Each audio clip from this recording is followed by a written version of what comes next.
Hey y'all, hey, happy Monday, top of the week. Welcome back to the channel. Come on in, hit the like as you come in. Don't forget to subscribe if you're new. But hit the like, it's a free way to support the channel. Also becoming a subscriber to the channel. And also think about becoming a member. I promise we're gonna get to the members only. We're just building the channel up and we're almost there. I mean, we're getting there. We are slowly but surely getting there. So invite your friends over to come and talk with us about different topics the way that we do here. Respectfully, everybody's opinion matter. Joshua, you're first as always. You are the winner today. You are the winner. So you guys, go ahead and share out if you're here and I haven't seen you or spoken to you. Hey y'all, what up? What up? I'm going to just allow a few people in. I don't know what's going on with the notifications, but that's okay because we'll figure that out as well.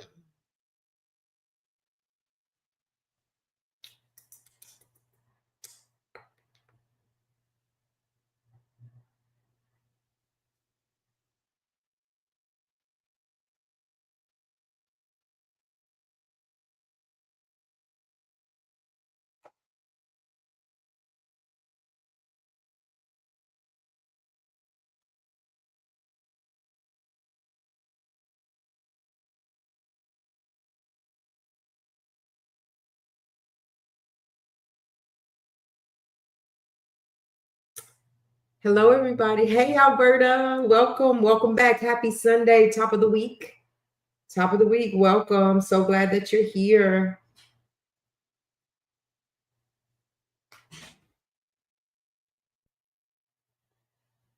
Did you see that water? Oops. Hold on, y'all. I'll be right back.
Hey, Alberta girl. Hey. Come on in. Welcome, everybody. Welcome. We are going to be talking a little bit more about David, the singer, songwriter, and Celeste, rest her soul. A little bit more information. Things just continue every day to come out about it. And so we want to talk a little bit about it. But we do have other topics that we want to talk about. Thank you to everybody. Hey, Deborah Stone or Slang. Wait a minute. Deborah Sloan. Sorry about that. Hello. Welcome to the Black Link Reporting Media. We are so glad to have you. You are always welcome. If you haven't already, go ahead and subscribe to the channel, girl. Listen, it's lit over here. We talk about a plethora of things, and we sometimes disagree, but we agree to disagree really respectfully over here. So thank you for being here. We appreciate it. So we're gonna give people just a few more minutes to get in because for some reason, either YouTube takes their time about letting them know we're live, or either people are just not getting the notifications for whatever reason. So if you guys would take 1 minute, if you're already subscribed, and make sure that you hit the bell so that you can get our notifications on time and every time, right? As I was saying, we're going to talk more about the situation with David and the young girl Celeste, who was found dismembered in the trunk. Every day, like I said, there's new information that's coming out, and more and more and more it is pointing to David's direction. But like we said, innocent until proven guilty. The LAPD has not really been vocal about it. There has not been any press conferences. They're kind of holding this thing kind of close to them as they do their investigation. This is an investigation ongoing, and it is being investigated as a homicide. So we'll talk about all that. And I was also saying thank you to everybody who sends me emails with topics, and we got a few topics that we're going to talk about. And so if you guys feel like it, I'm dropping the link in the chat, and anybody that wants to come up, you can definitely come up and talk to me on the panel. You can turn your camera on or not. We welcome everybody. We welcome you respectfully.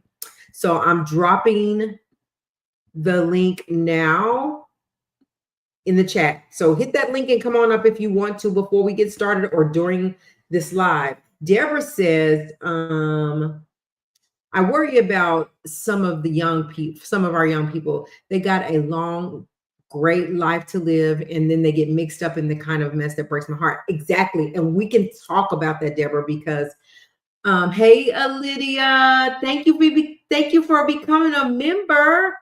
Hello, welcome back. If you guys want to come up, hit that link. Let's talk about it. And listen, it's just conversation. We want to hear everybody's opinion and how you feel and what you feel about it. And as Alberta said, my amazing mod, she says, welcome to all. Please hit the like button to help support this channel and subscribe and become a member. So thank y'all for being here. So glad you're here, Lydia. So glad you're here, Deborah. Hope you can hear us out through the entire live. We do have a lot of topics to cover. We won't keep you too long, but you know, we're late night. We come on pretty late, and we just have a lot of fun with each other. So I'm going to go ahead and get started on some of the emails that other people sent me before we get into David and Celeste and that whole situation. Let's look at our email and see who brought us what, and let's talk about some of those things. And I'll just start clicking on it they're talking about. Again, hit the like if you haven't. Thank you guys once again for being here. It always means so much. So let me see. Also, while that's coming up, I'm going to actually share this video out so that we can get people to come in as well. Because we are live. Let's go here.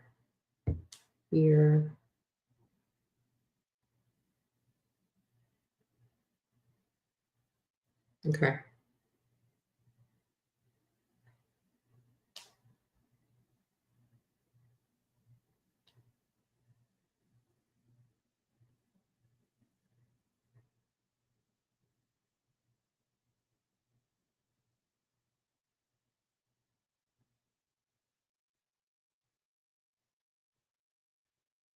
All right, I shared mine out. Let's just look at what we have to with. I'm here on this one. Now, if you guys, everybody gets on me about being a huge fan of Ray J, but I understand people go through their things, whatever those things are, but I like Ray J. And I always pray for him and hope that he'd be okay mentally, physically, all of that. But Ray J was on Kai Senta's stream. And while he was on the stream, he was like, free Diddy, I'm the new Diddy. And Kai kicked him out. And he felt a way about that. So let's talk about what else happened and how Ray feels about that. And I don't know who sent it to me, but I guess they just know I be into Ray J. So let me share.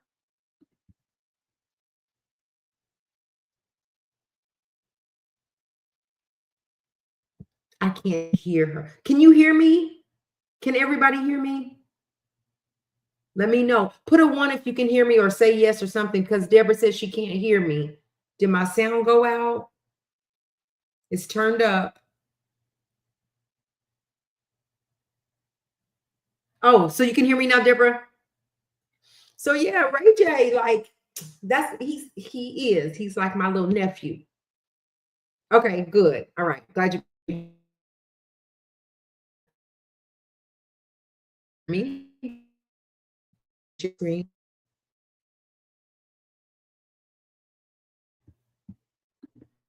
And let's listen to what he has to say. Ray J, gotta love him. Now remember, he got kicked off of Kai's streaming. Y'all know who Kai is. Kai wasn't having it. He was like, free Diddy. I'm the new Puff around here. He's like, get out, get out. You got to get out. Don't you come back. Ray was like, I am never going to be your friend again. So here we go. Oh. Subs. He got like people like Kim and Mariah and them coming on. These niggas didn't give this nigga nothing.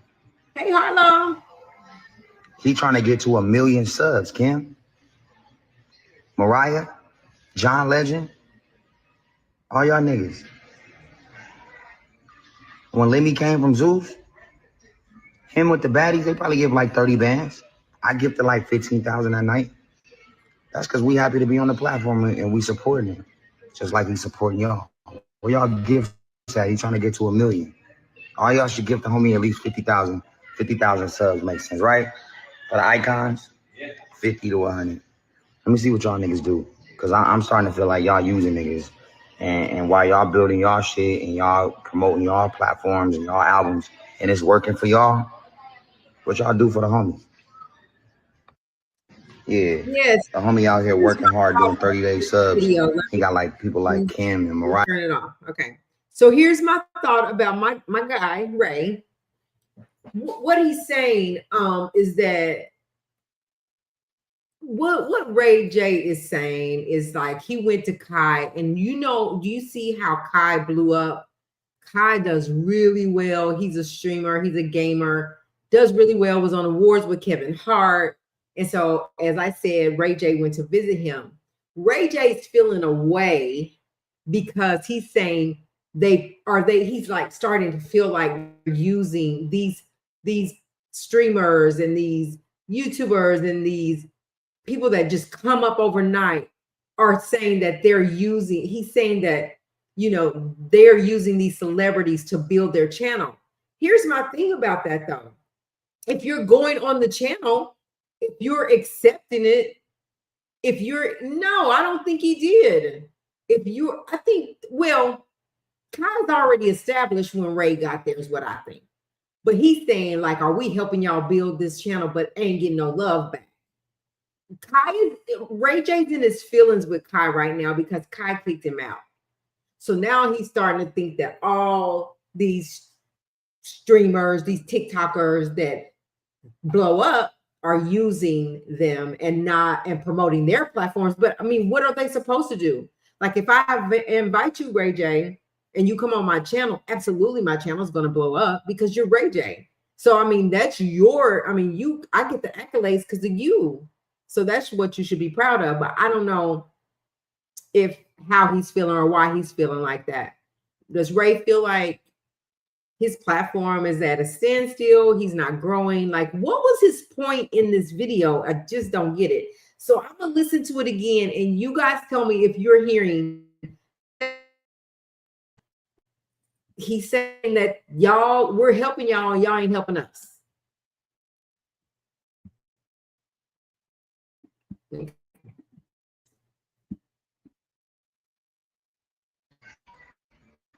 When Lemmy from Zeus, I give like 30.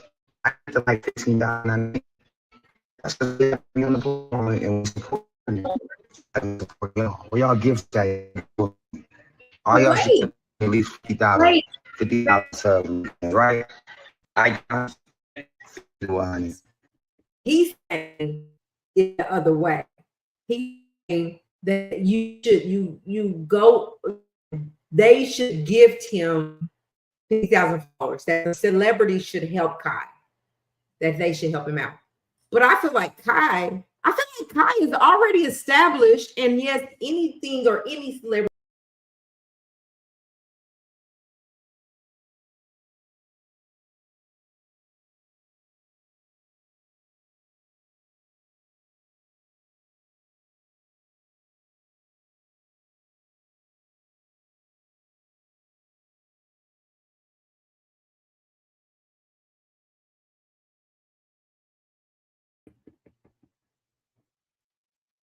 Okay, I'm back.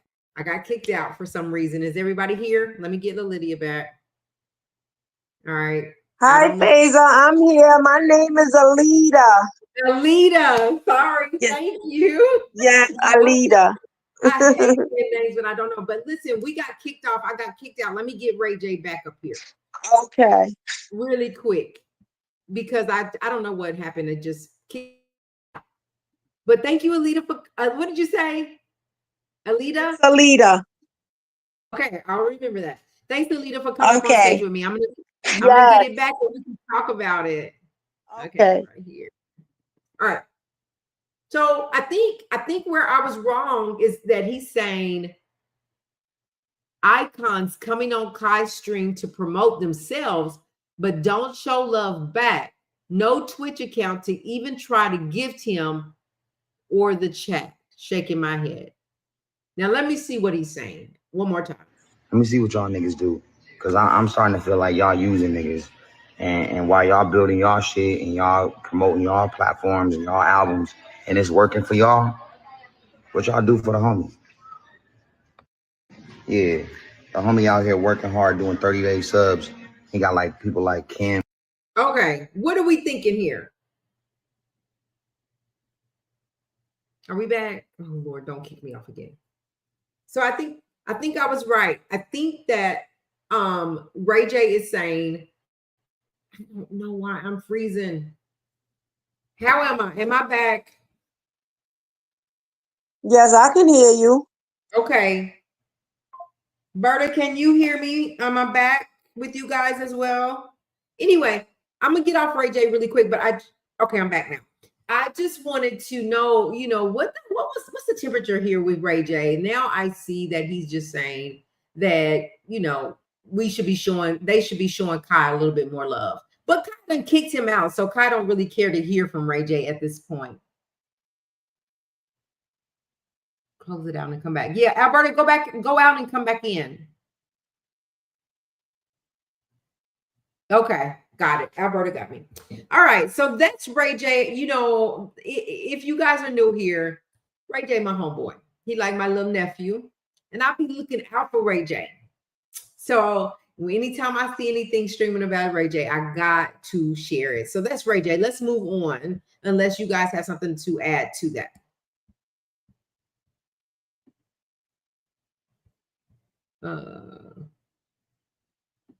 Again, thank you guys for sending me these little clips for us to have different topics to talk about. Let's move on to the next one.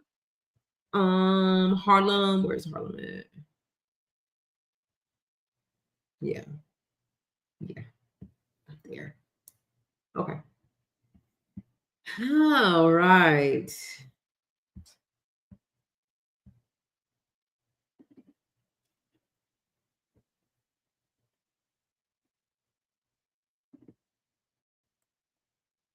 So some of these we had so many in our email that we're just getting back to. So if it's something that people have already talked about it, we talking about it today. How about that?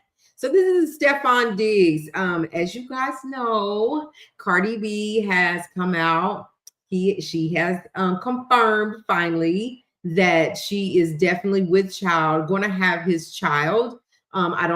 I don't see anything wrong with that, other than Cardi B is still married and people are giving her heck for that. Like, how you get pregnant and still married, but that's Cardi's business. Cardi can do what she wants to do, right? She has moved on.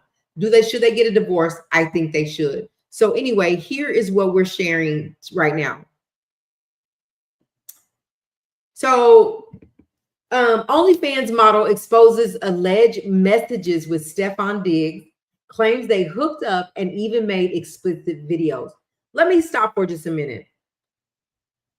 I'm the only concern with me and Cardi B and with Stefan is there a lot of things that surface on the internet that shows him surrounded by women.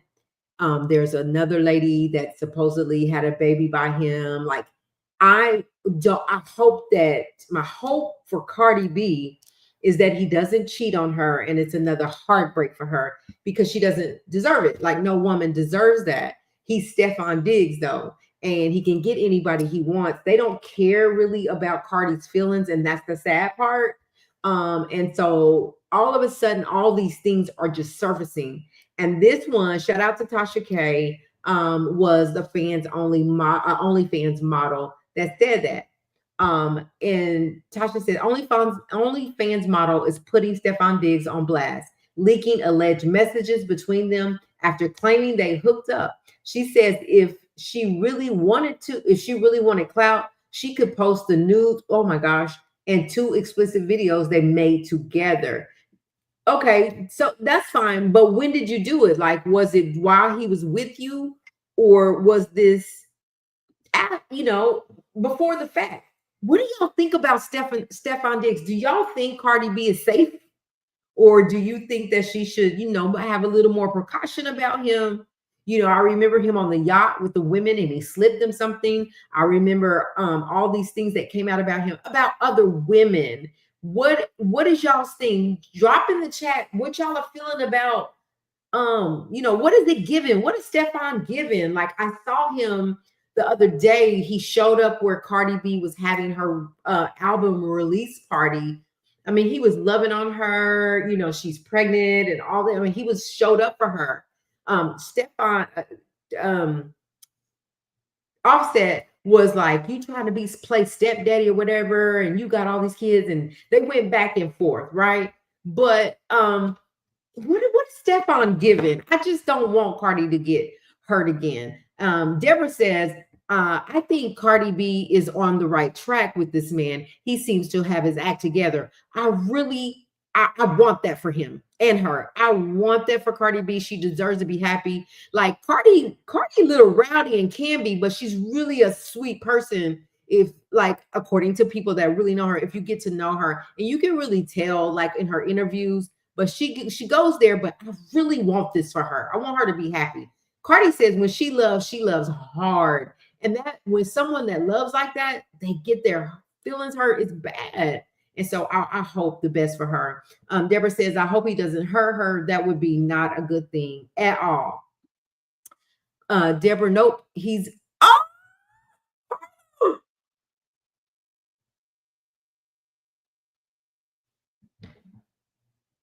a moment of silence. I had to go there. He's by. Harlem, get yourself up here. Alita, where'd you go? Harlem, come here. Come here. All right. So that's what Harlem said.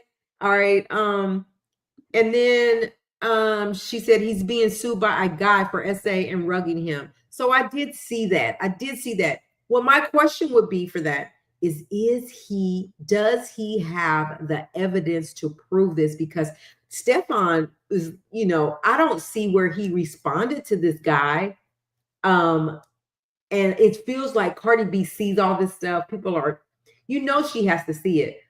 Tight-lipped. She's just in love with him. She's having his baby and she's happy, and he makes her feel safe. All these things. But I just don't want him to hurt her. Deborah says, wow, I didn't know all that. I'm just learning this woman. But she seems to be happy. Yeah, she does. And I don't want her to be so happy and so involved that she doesn't see the red flags like we often do. And there's a lot of red flags with Stefan Diggs. There's a lot of red flags with Stefan Diggs, unfortunately, because I feel like they look cute together, but looking cute together don't matter if you can't get your mind right and figure out how to be with one woman, regardless of your status, right? And it's just scary for me for Cardi. I wish her the best. It's just a scary thing. I hate it when women get their heart broken so hard. Exactly. Because when you love hard and you get your heart broken, that's crazy. Alita, you got anything to add? What else? So anyway, that's Stefan Diggs. I'm so glad I don't have to be out in the dating pool. Like, I'm cool right here with my husband, because it is. And it's so many more men than it is women, and so many men that do not have their stuff together. They can portray a really good person in themselves. They can make you think that they are the best and they're going to be the best to you. And then stuff like this comes out. And then you come out and you have something on you that states that you're bisexual, like all this stuff, and have a lawsuit against it. A lot, most of the time, people don't come out with lawsuits if they don't have some type of evidence. So it's just scary for her right now. Okay, that's how I feel. But I had to take a minute to pause. So I don't know that Stefan is the best for her. I just see her glowing and gleaming around him. Just when I saw her the other day, like, she's in love with him. He says he's in love with her. He says he keeps her at peace. He says that, he showers her with his love. It's more about love instead of what he can give her. She got the world, but it's what he can offer her emotionally. Now, if he's doing all this stuff with other women and possibly men, allegedly, I'm just scared for her. What do you think, Harlem? Hey, how y'all doing? Hello, happy Monday. Happy Monday. Thank Hi, you. Alita. I think this her first time up here on the panel, right?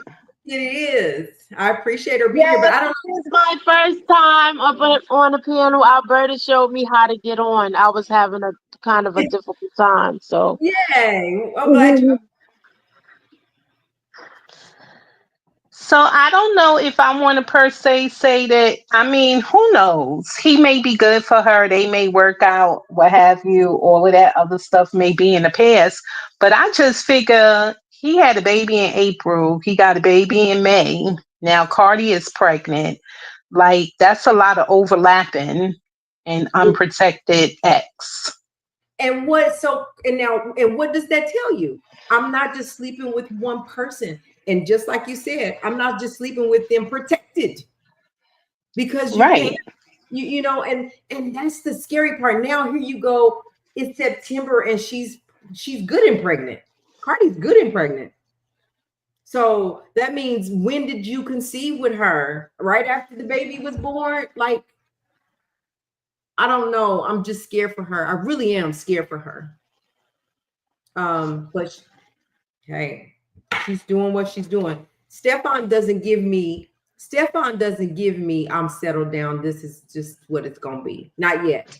Like you said though, maybe he has settled down. Maybe he has figured out, listen, it's many babies coming at me. I'm doing the most. I need to sit down somewhere. That's my hope for her.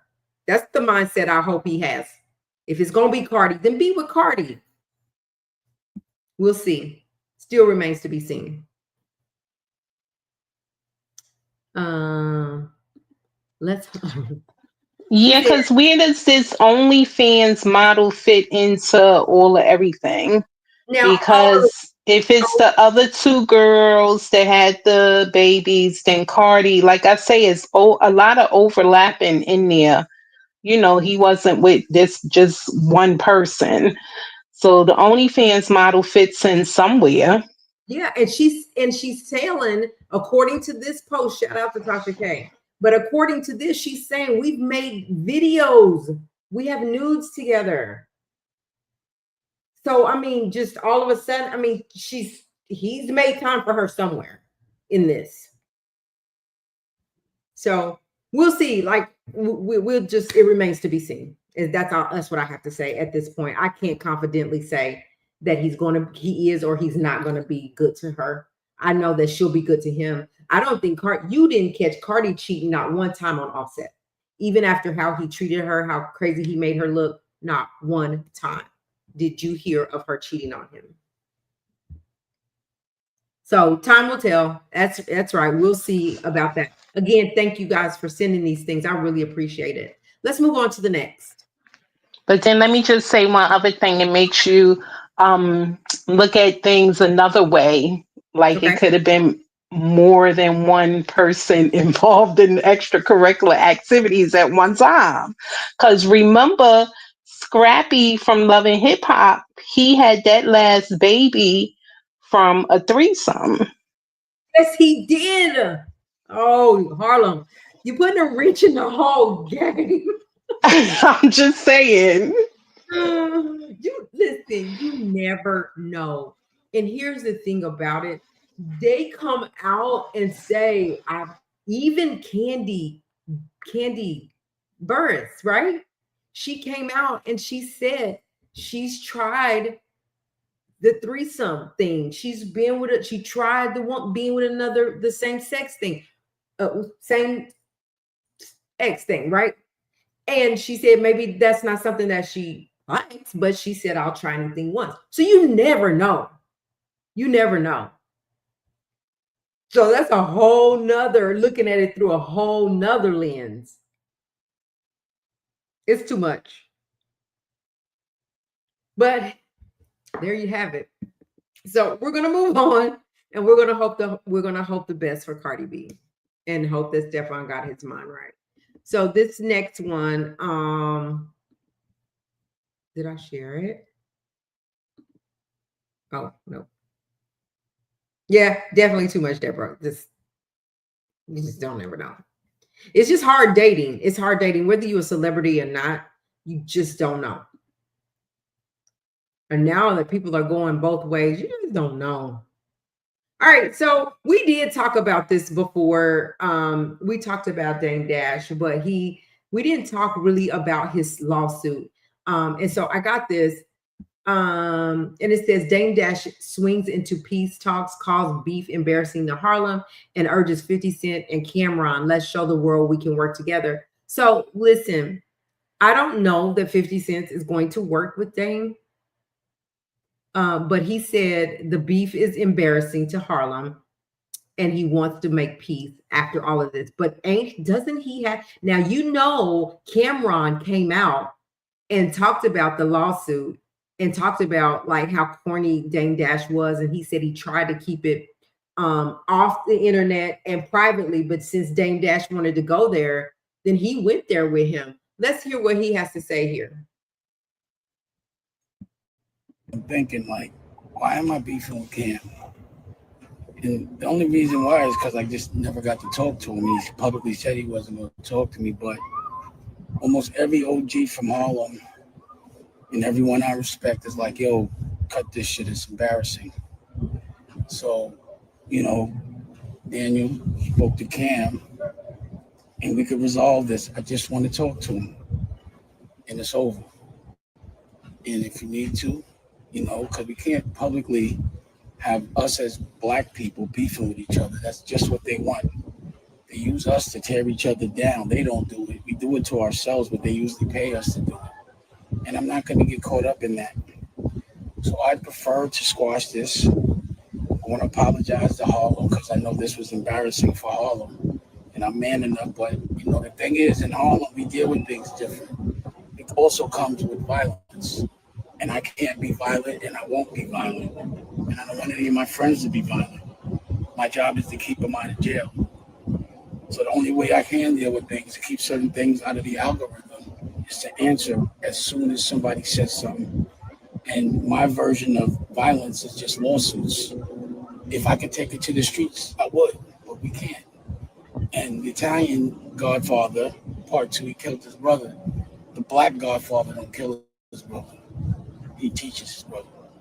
So again, if y'all want to sit down and work it out, I don't even want to be a part of that project that y'all doing. I don't really understand what it is, but I feel like 50, Cam, me, if together we show that we could be beefing, pause, and then come together and maybe do a TV show together, something different.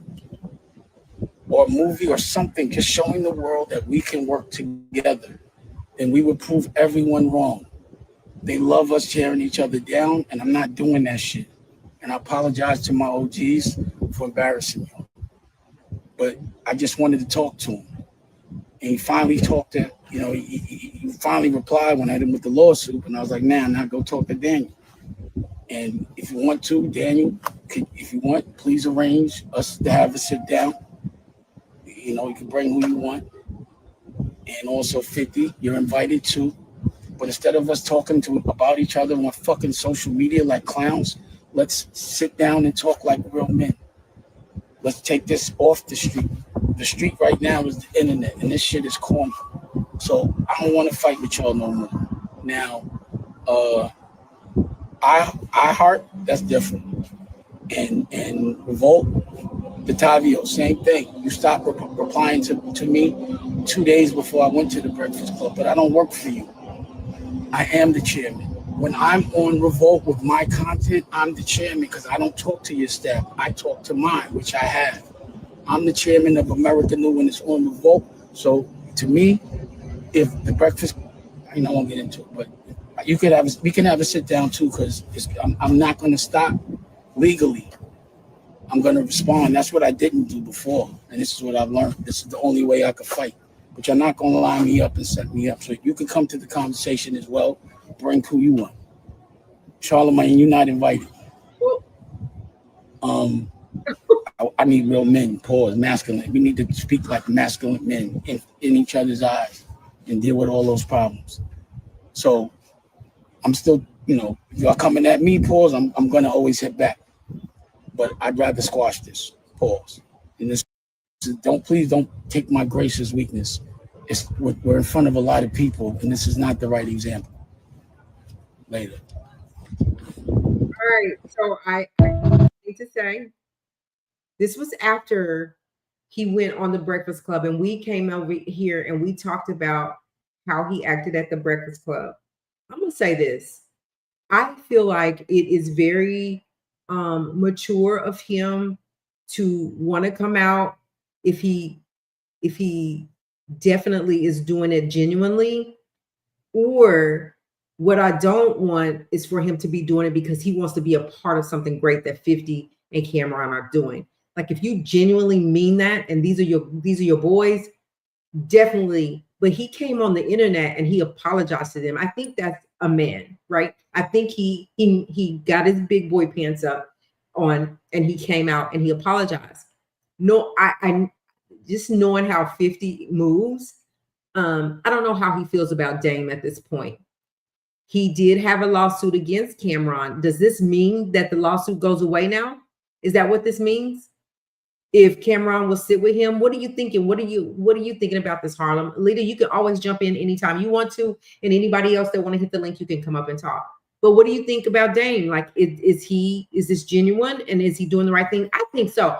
I think that if you guys have an opportunity to get in your bag together, that you have the opportunity to be grown men and set examples for people that are looking up to y'all, whatever, then you do that. What do you think, Harlem? Alita, did you want to say something first?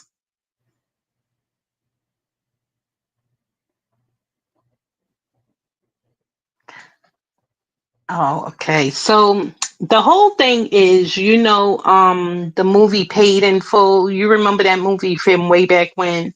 Yeah. So Paid in Full is Dame Dash movie. Right. 50 Cent got the rights to the movie. He says that he's making a television series, and Cameron is working with him. So Dame saw them about to do whatever they about to do with his movie and, creating a television series. And he got in his feelings because he basically said he filed the lawsuit because he tried to reach out to Cameron to talk to him and he didn't want to talk to him. So he went about filing a lawsuit to try to get his attention. So yeah, he responded. And now you want to come and talk about being on the internet with the beef. It's corny, but you coming on the internet. So who really is corny? Right. And also, Cameron said that, I don't know if you saw his interview, but he said he never wanted to come to the internet. He would have talked to Dane. But Right, if 50 has the right to this, 50 can do what he wants to with it. If he has the rights to this now, if he owns the rights. right, So right, there's no argument. Like if 50, I'm sorry, Dame, if he didn't call you or if he didn't make you a part of this, but if he owns the right to this movie now or this the paid in full, if he owns it outright legally, you can't tell him what to do with it. So he can either invite you to the party, to the table, or not. And so exactly. it's nothing to be mad at. If he didn't invite you, Dame, go create your own stuff. You got the talent to do it. Who if the question is who will work with Dame? That's the question.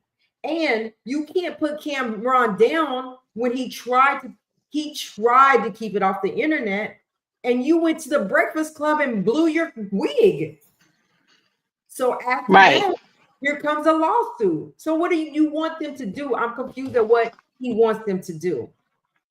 He's in his feelings because they took his movie. I I mean, get they it. got the right to it, I but they get moving on and doing something with it, and he in his it. feelings. I guess my question is, how did he get the rights?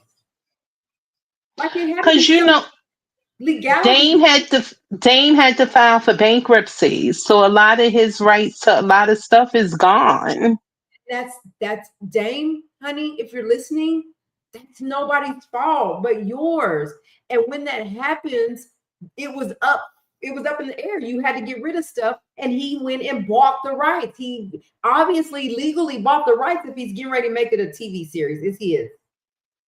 So business wise, 50's up on you one because he has the right to do that.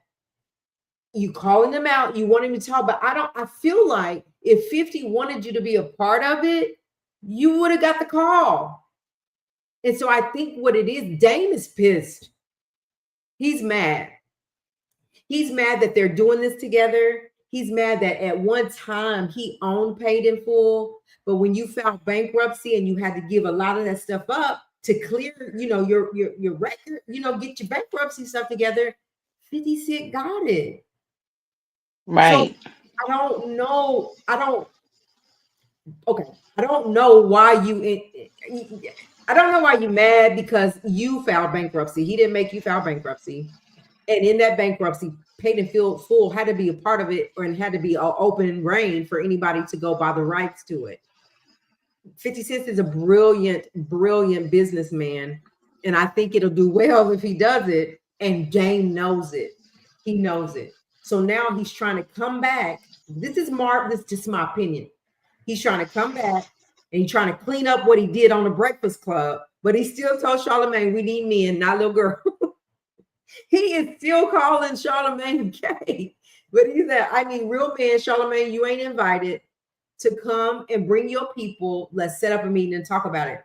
I don't think they're going to come. I don't think 50 Cent's going to come to the table with him. Because I feel like if he was, he would have already invited him to the table. Right. Now, I could And be wrong. that's the thing. He invited Cameron because Cameron was in the movie. That's it. And Cameron is from Harlem. And the movie was about guys from Harlem. So who you gonna bring to the table if you and Dame ain't on the same page? Who you gonna bring? Cameron. Cameron. And that's why that's what. So I think this is me from the outside looking in. I think Dame is super hurt by it because it was once his, and Paid in Full did good. And it was once his, is no longer. And I feel like 50 Cent got something. He's got something. This might be something for him. He did good with his other stuff that he produced. And I think Paid in Full, a TV series, I think this is going to be good. So what I would say is that Dame, if they come and have the conversation with you, good. But if they don't, keep that same energy about not wanting to have beef. But what he's saying, did you catch it? He said you can come talk, but if you don't, the lawsuit stands. I don't think he has a ground to stand on a lawsuit if it is done, if everything has been done black and white legally. What is he? $300 million? What is he suing 300 for $300 million? For nothing, because he in his feelings. Because you in your feelings. You can't get paid off in your feelings. Dame, I'm sorry, Dame, man. I'm sorry. I thought you was building a whole weed manufacturer out there in LA with your son, and y'all was gonna be Big Bang Hank. What happened to that? I mean, you got to figure out something else, because I don't think they're right now wanting to work with you, Dame. That's my opinion. All right. I love it when I get this kind of stuff. All right, let's move on. That's James. So we'll continue to see what happens if the lawsuit is going to stand. I just don't feel like it will. If they do, I don't think that he would win. And if I know 50 Cent, kind of like I think all his T's are crossed and his I's are dotted. He's been in the game too long. My opinion. All right. Yeah, because 50 Cent has a studio that he's building down in Shreveport, Louisiana. Yeah, so he's going to start making a whole bunch of stuff. He's on it. I can't wait. I'm going to be down there. I'm going down there too. I am going to go down there, but I think this is going to be grand for 50 Cent. And he's bringing the right people to the table. Like, I also feel like Dame is full of drama. I think he is just full of drama, just from what I know. I don't know. Maybe he just be having fun or whatever, but I just don't feel like people are wanting to work with him. Right? All right, let's move on to the next. Let's see. Ooh, this is really sad for me. When I saw this, thank you, Harlem, for sharing all of these with us. It's good stuff. So it's sad. Let me get over here. I hate that when I try to share, I don't mean to exit out, because I can share and just share back to back, but then I click on it and I take it off. But anyway, let's go back to this one. Let's listen to this first, you guys. This was an actor from Belly that did really well and ended up on the streets. Let's listen to what he has to say to this on this interview. Okay, so Eric, tell us what you're doing over here. I'm just out in the street, walking around, trying to, make a dollar, trying to get noticed, really. I'm happy I saw you, because a lot of people don't know who I am. They walk right past me. I'm actually the kid from the movie Belly. My name is Eric Keith McNeil. I was known as Shorty, 1988, sitting on the bench with Nas. Right after that, I did Black and White with Allen Houston, Raekwon, Brooke Shields, they always in Mike Tyson. And then I got locked up in 1989. Literally from 1989 to 2019, I was incarcerated. And now I'm out and I have no job. I'm homeless. And while in jail, I lost my mother. I lost my sister. I lost my grandmother and my grandfather. I went to all their funerals in prison. So when I came home, I didn't have a family to live with. So now I'm in the street. And I try to reach out to Hype Williams, to Nas, to certain people that I know in the industry, and it's hard, But you've been home since 2019?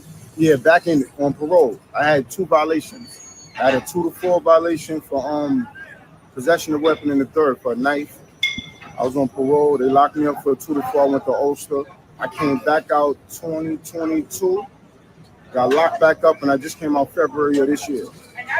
And how have you been living since February, since you've been home? I've been in like 4 different shelters. They kicked me out, and I sleep on the train. I slept on the train last night. And I just stopped at Dykeman stop and try to go in the store, steal some deodorants and sell them. And are you worried about getting arrested again? I think I live better in prison than I do in the street, honestly. And what was the most serious charge that you were convicted on? Attempted murder and robbery. My friend went up to a cop undercover, tried to rob him. He pulled his gun out and shot my friend, and I shot back at him. It made the news and everything. The helicopter landed on top of the building. I did belly in, and they bum rushed the house and locked me up. That was 2004. What would you like people to do? Like you say, you're reaching out to people, but I would like to tell my story. I want to talk to kids, and I want to tell them I was in belly because I didn't have parents. I was 12 years old, running around South Jamaica, Queens with a gun, smoking weed. And everybody like, yo, shorty smoking weed, he ain't got parents. And that's when they Swing hooked me up with Powerful, who knew Wu-Tang Clan, and they got me in belly. And then that made me a little worse because I didn't have parental guidance. So now I got hood status. Now I got a gun on me. Now I got money. I got access to stuff that a child should have access to only because of the movie. So it just made me more ruthless and dangerous, you know? And that's when I got arrested for shooting somebody in 1999 on Farmers 144. I shot somebody when I was 13. I went to Spofford. Then I came out when I was about 15, 16. And that's when the thing happened with the cop. And then I just did all my 20s and half my 30s in prison. would you say that you're reformed? I'm reformed. I am. Mentally, I'm a lot smarter. Because, you know, sometimes what you go through can make you or break you. It made me more than it broke me. Although I'm broken, it made me more than it broke me. You know, I'm a lot smarter. I couldn't read when I was arrested. Have you tried to get a job or go to any of these? What about some of these programs that help keep the men that are reentry? I spoke to Lance Furtado, the 100 Suits. I spoke to a lot of them. They say they're gonna give me a call back. Then they say, oh, we're not hiring now. We book now. I tried for CEO. I tried for a lot of different organizations to get a job. I walk around, ask people doing construction, could I volunteer for the books? You know, a lot of, not that I'm not racist, but a lot of Spanish people got them jobs. Right. So they're not gonna let me work with them because they, you know. Right. So it's hard. It's hard. And I don't want to sell crack. I don't want to rob nobody. I don't want to do nothing that put me back in jail for more than a parole violation. You understand? Right. I'm not that stupid. I get a little shoplifting charge, go 4 months, 5 months. But if I rob somebody, shoot somebody, I'm doing 20 years. And I don't have another 20, I'm about to be 40 years old. I don't have another 20 years to do. And what about, do you carry a gun now? Hell no. A knife? No weapon. It's dangerous sleeping on the streets. No weapon. I boxed in jail for years. So I'm capable to defend myself. All right, so pretty much we get the sum of it. Bad Bunny. All right, welcome back, Bad Bunny, and everybody that's here. We appreciate you. Hit the like, subscribe, become a member. Don't forget to hit the bell so you guys can definitely get the notifications. Let's talk about him.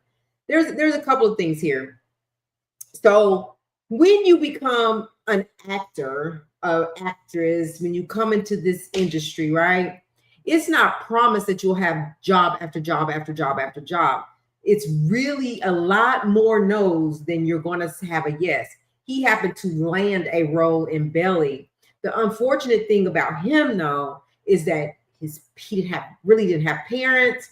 Got in trouble, was running around, already smoking weed at 12 years old, like doing things out in the street because he really didn't have no guidance. And I think those are the stories that touch my heart, in the fact that the guidance is not there. And so he gets this role in Belly. Now he got money. He got running around, like he said, with pow-pows. He's doing the most. At 12, he goes to jail. He goes to jail for years. And while he's in jail, he loses family members. He had to go to, really close family, like his mom and grandma or something like that. Really close family members. And he goes to jail, right? He comes out and there's nobody there. He's lost everybody. So there's no one that he can turn to. He calls people like executives on movies and people that he had connections with that had nothing for him. Because let me tell you, this is just like this YouTube thing. This is just, if I'm honest, like everything, when you're absent, people move on. They go to the next. So if I come out here, because I'm telling you right now, my example, my channel was on fire. And I allowed stuff to bother me that I backed off of this channel. I backed off. So as I left, coming back has been hard, getting back to where I was, right? Out of sight, out of mind. People love you if you're there and you're consistent and you keep coming. But when you're not there, in this industry, when he went to jail, it was almost like people write him off. right? He's in jail, and for heinous crimes too, right? Powing people and stuff like that. So people write you off. And then when you come back up, people don't really want to be associated with drama whenever you're trying to get jobs and stuff like that. The sad part was that the construction workers wouldn't even allow him to volunteer to learn. That was sad. So he said he's been out here doing it and people don't notice him. And I think he said he's not on drugs, but he said he drinks all day long, every day, all day. You got to have a clear mind. Like that means you're an alcoholic, allegedly, or pause. You're an alcoholic. And so people don't want to be a part of that. I feel sorry for him because that one belly and that money, that gives people like, I'm here. I made it. I got this money. I got it going on and people love me. But again, when you're absent, it's over. You don't show up for people, they moving on to who is showing up right now, right? What do you think about it? Harlem, Alita, anybody in the chat? What about this man? And Bad Bunny, yes, he gets kicked out of shelters. So what does that say about your demeanor and how are you acting in these shelters? What kicked you? Why did you get kicked out of a shelter? Like, what did you do that was so bad? So obviously you ain't ready. You wasn't ready. So then you want to walk up on a movie scene, a movie set, or talk to movie directors or try to be a CEO somewhere. That doesn't work. So what do y'all think? I'll close my mouth.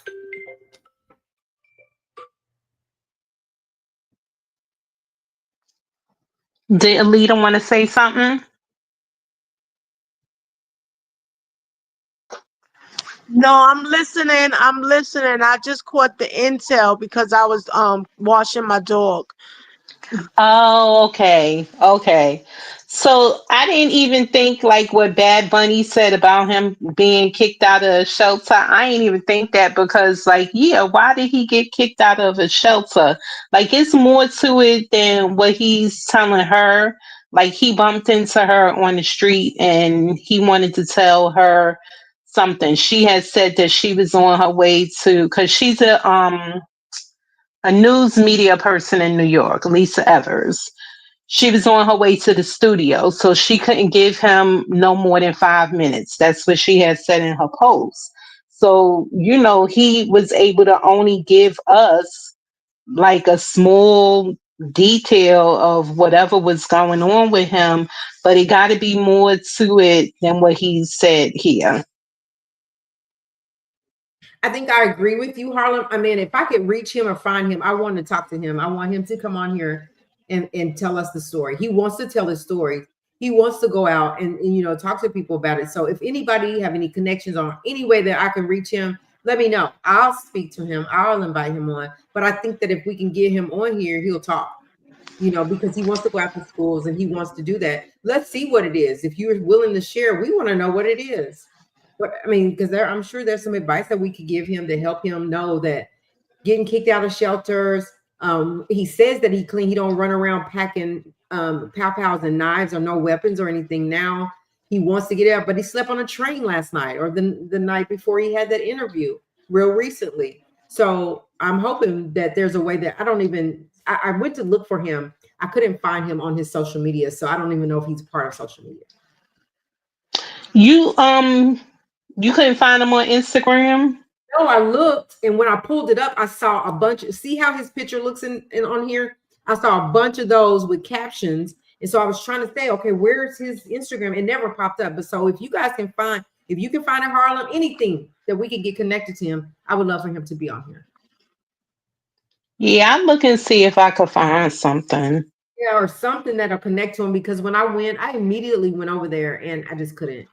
But it would be very interesting to know because we got like what she said, we got what he gave us, but there's a whole plethora of things. There's years of things that he could tell us that why did you end up in the streets at 12 with a pow and doing drugs?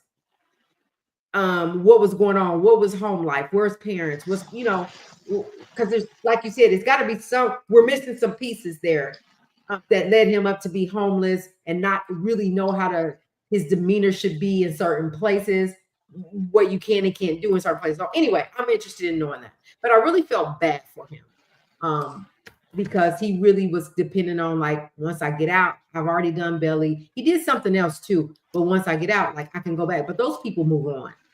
and it's really hard in the industry. So, Right. yeah, that's what I had to say about that. So, wanted to share that. Thank you for sharing.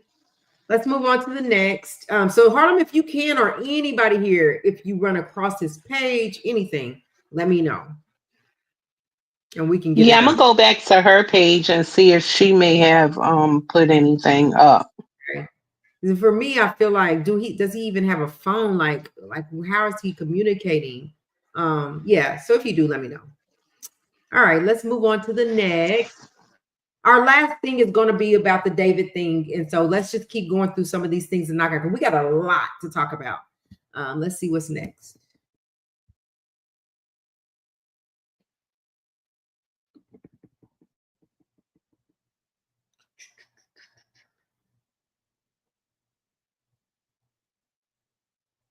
Okay. Yeah, we can talk about this really quick. I know. Okay. This right here goes back to, we talked about the Charlie Kirk thing, and it just continues to evolve. We know that they had his ceremony and his wife and Donald Trump and all them were there. But along the way during all of this, some people were, not just Jimmy Kimmel, but there were some people that were let go from their jobs for speaking. And this particular woman here, this young lady, Children's Healthcare, am I sharing? Yeah. So Children's Healthcare of Atlanta,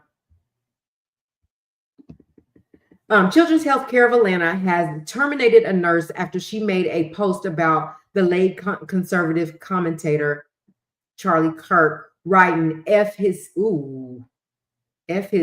kids, F his ancestors, especially the B who birthed. Oh Lord. The hospital released a statement saying the comments violated their social media policy and would not be tolerated. So don't follow coworkers, don't talk politics, don't post your job, don't post pics of your badge, right? So here's what I feel about this. I think that was a little bit overboard, if I should say so. Now, if that was, I'll say this, if that was part of their policy at her job to not be on social media, and watching what you have to say, because I know a lot of jobs do that. In my corporate job, that's what we couldn't just be out there talking anyway, kind of way. In this job that I have now, we have to be very careful how we talk. And so if your policy states one thing, then you got to abide by that, because then that's grounds to terminate you, right? I also feel like that it was a little harsh bringing his children into it. I don't agree with that at all. At all. Don't bring the kids in it. I don't agree with bringing his mom and calling his mom a B. I don't really agree with none of that that she said. And I don't even really think that she was terminated out of just because of freedom of speech. I don't, or because she was terminated wrongfully, especially if your policy states that. What do you think about that, you guys? Let me know in the chat what y'all are thinking. What you thinking, Harlem, Alita, if you want. What did Alita say about talking? I was on the phone. Oh, she said she had just was listening because she had just finished cleaning her dog, I think. Oh, okay. Okay. What do you think Yeah, about I was bathing my dog, but that's horrible. That's to talk about the children, and that's a no. That's a Yeah, no too. You know. I agree. I think that it's not the children's fault. I don't play with people's kids at all, because I don't play about my children and grandchildren. And I just feel like the kids should not be brought into grown adults' mess. Absolutely. And I also feel like we can have our freedom of speech, and we can say it eloquently enough to get our point across, that we don't have to go there. Like, I would never call Mr. Kirk's mom a B. Like, I would never bring his kids in it. And if my company policy states one thing, I have to abide by that if I want to keep my job. So it's been a lot of people that I felt has gotten done wrong behind this, but I don't think this was one of them. What do y'all think?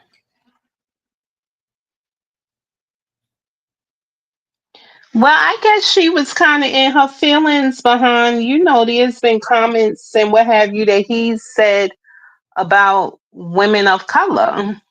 So I I, guess she just was in her feelings. I mean, she went to the extreme of what she posted. Like yes. she could have said it in another way, but Yeah, I would. I'm not. So I'm not mad that she's expressing the fact because of what he said about women of color, about black women. I ain't mad at her for that. What I am saying is, we get so angry, we just pop off, and then she probably's like, "Oh Lord, maybe I shouldn't have said that, right?" But now it's splattered all over the place, so it's too late. So I don't know what she was feeling after the fact, but right, it's clear that she was peed off about it, and I get it. I get it. Um, but I think there is a different way to say it. I'll say that because I'm not mad at her for being upset about that, right? And she has the right to have her feelings. But the kids, I say no. Let's not bring the kids in. Let's do it another way. Don't be afraid. Like Whoopi Goldberg said today, nobody, because everybody was saying that the View got shut down. They shut them down. They were scared to talk, right? Whoopi was like, today, nobody, no government, nobody can shut us down from talking. Is this a way to present it? Right. And that's how I think I'm feeling. It was just a way to, maybe she could have presented a different way. And I just hope that this didn't cause for her to lose her license or whatever. But it was pretty steamy. She was pretty heated. And she let him know. And then she might say, I still don't give a care, right? I said what I said. She may still feel like that. But if you look at it at the way it's presented, and then what your policy states at work, then you can't get mad if they let you go on this one.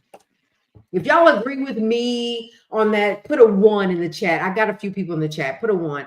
But if you think that she stood on business, that's just how she feels, and she has the right to do that, which she does.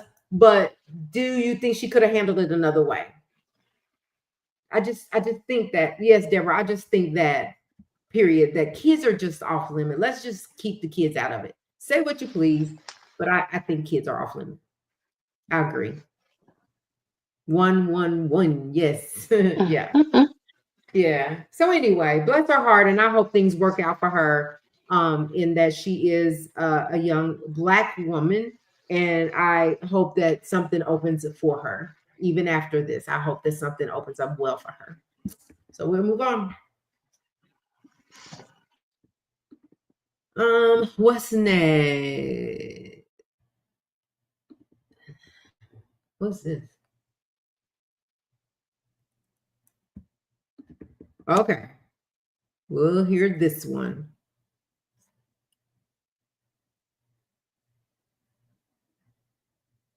Oh my gosh, yeah. Okay, let's listen to this one. Some deep ones, man. Let's see what Alberta's saying before we get to the next share.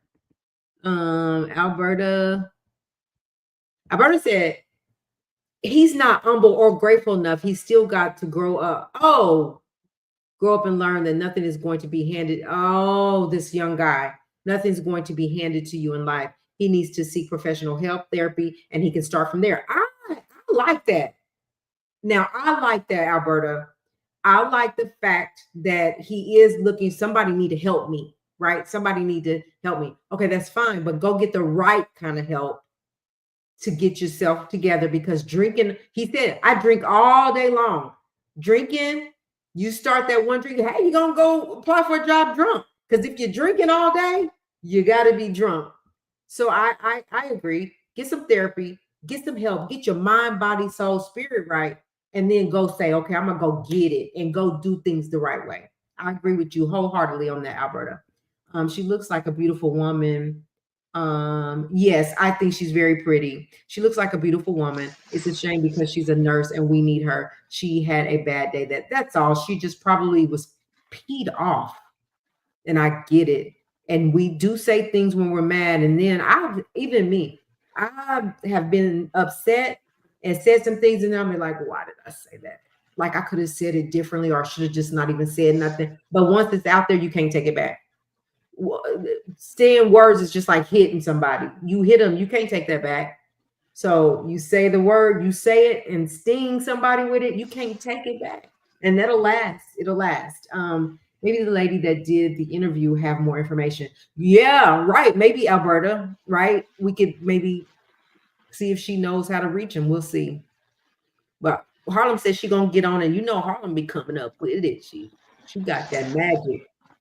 Stop. So Alberta, just to tell Alberta, Lisa Evers, she's a news media in New York. Lisa used to be married to Curtis Sliwa. Remember Curtis from the Guardian Angels? So now she's a news media. So I'm gonna try and look on her page and see what I can find if she has anything posted other than that post for him. Yeah, because he was crying out for something. Maybe there was some. She said, "What can I? Maybe I can post something for you." So it may be something out there. Yeah. Okay. All right. Let's move on. Let's move on to the next. So this is the Fox host on homeless people says just unalive them. Oh my gosh, for homeless people. Now we know that Donald Trump was trying to go, and there's a lot of governors and mayors, whatever, that are trying to clean up the streets, right? And they're trying to get the homeless and offer them options, like we can take you to this place inpatient, you can get some help, or we can do this, you can do it. And some homeless people are declining to do that, and they're saying, well, what do we do with the people that don't want to go? And these are people telling others to have empathy for this man. I was just reading some of her things on here. So let's listen to this conversation. Billions of dollars to mental health and the homeless population. A lot of them don't want to take the programs. A lot of them don't want to get the help that is necessary. You can't give them a choice. Either you take the resources that we're going to give you, or you decide that you're going to be locked up in jail. That's the way it has to be now. Or involuntary lethal injection or something. Just kill them. Yeah, Brian, why did it have to get to this point? Right. I would say this. We're not voting for the right people. In North Carolina, wake up. Billions of dollars to mental health and the homeless population. A lot of them. All right. So you heard that. Give them the lethal. I say on every single level that is wrong. People are creatures of habit. So they could possibly be living homeless for so long that they're just used to that life, right? And habits are hard to break. And I think that you work a little more with them and say, hey, this is why we say go get the mental health help you need, or keep working with them. But you don't say give them a lethal injection because they don't want to not be homeless. Some people are homeless on purpose because they say it's cheaper to live like that. They don't want to pay bills. They don't want to have all these overhead charges. I'll just live out here for free and figure out what I'm going to eat. I don't have nobody I'm dragging with me, right? And for him to say the lethal injection, what are we thinking about that, y'all? What are we saying? That's horrible. Crazy meets crazy on that couch. Yes, Bad Bunny. Like, what are you saying? What are we saying here? I think that's absurd. I think there's never a time that you want to say either you're going to go take this mental help that I'm giving you, make you take help, that you say that you don't want to help. Like, I don't have to have the help if I don't want it.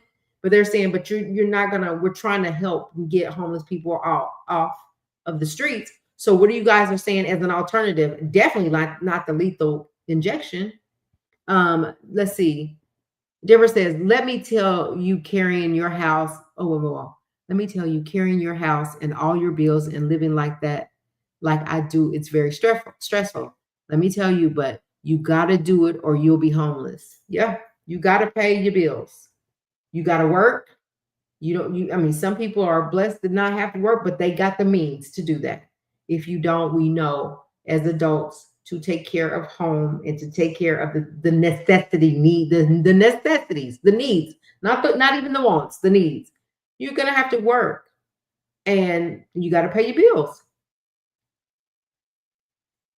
Alberta said the nurse, she should have kept that to herself, yeah. Or amongst her friends, don't post it, I think.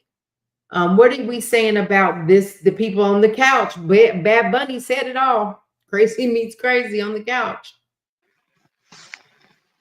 Yeah, that was just too much for him to be saying, but you know, he was allowed to make these statements. Nothing happened to him. They just kept on going and kept on talking about it. Jimmy Kimmel, he ends up losing his show. I mean, they letting him back on, but he But made comments and they pulled him off of his show. yeah, and you know the only reason they bringing him back, I believe, because everybody start pulling subscriptions. Everybody was canceling them, canceling Right. trips, and that's the only reason they bringing him back. But this guy can be on national TV and say, give a homeless person the lethal injection because they don't want to accept mental health treatment or whatever treatment you're offering. Dead wrong. That is dead wrong. Right. They just kept on going. Nothing happened to him. It's okay for him to say something like that. It's a shame. But see, that's what we're talking about. The difference in these set of people and these set of people and these set of people. Some people can just say whatever they want to say, and others would have got fired off that couch. Selective outrage. Say it, Bad Bunny. We have a lot of people. We have a lot of good. Yeah, let me see. She said, we have a lot of good homeless places for people to go to, lots of nice clothes and food in their area. I hope it continues. I hope that they continue to clean it up and give them opportunities to not be homeless. But I feel like you handle them with care because a lot of them do have mental health issues. A lot of them have drug habits that are hard to, don't even want to be a drug addict, but it's hard to combat that. Give them a chance to say, gosh, because this is a big change for them, right? And everybody knows change is hard. You got to get used to it. So give them a little leeway and just keep working with them until you can get them in, I think. But you don't go unaliving them. All right, let's move on. And then after that, we got so much. We'll get to something that we'll get to a couple of more things here. We'll talk about David and then we'll end on that note. All right, so let me go to the next one. What's this one?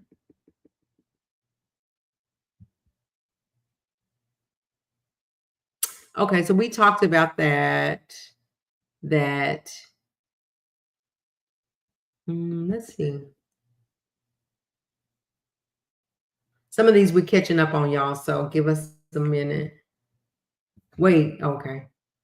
All right, we can do this. So we thank you, Harlem, for getting this for us. We have some documents on the shooter. Let me see, on the Power, the unaliver. Oh, why are they moving like that? No, don't do that. Okay. We'll look at those a little bit here. I don't know how many pages it is, but let's just take a look at some of them. So this is on, why is it moving? I don't want you to move on its own. Go back, go back, go back.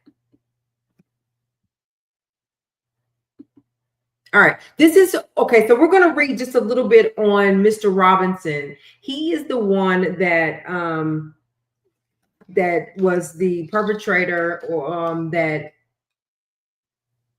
took Mr. Kirk out. And so let's just read a little bit about what they said. I don't know how much, how long these are, but we'll read a little bit. Let me just go over here. All right, so it says, come on.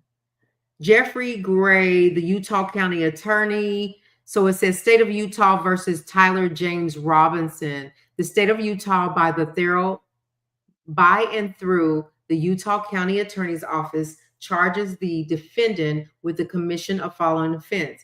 His count 1 is aggravated, the M word, a capital felony in violation of Utah Code and 765202, in that on September the 10th, 2025 in Utah County, the defendant Tyler James Robinson intentionally and knowingly caused the unaliving of Charlie Kirk under the following circumstances. the defendant knowingly created a great risk of unaliving to another individual other than Charlie Kirk and the defendant. Conviction of this offense may carry the death penalty, or pursuant to Utah Code 76-32077, a mandatory term of imprisonment for life without parole, or an indeterminate term of not less than 25 years, and that may be for life. Victim targeting enhancement. In violation of the Utah Code, Tyler James Robinson intentionally selected Charlie Kirk because of Tyler James Robinson's belief or perception regarding Charlie Kirk's political expression.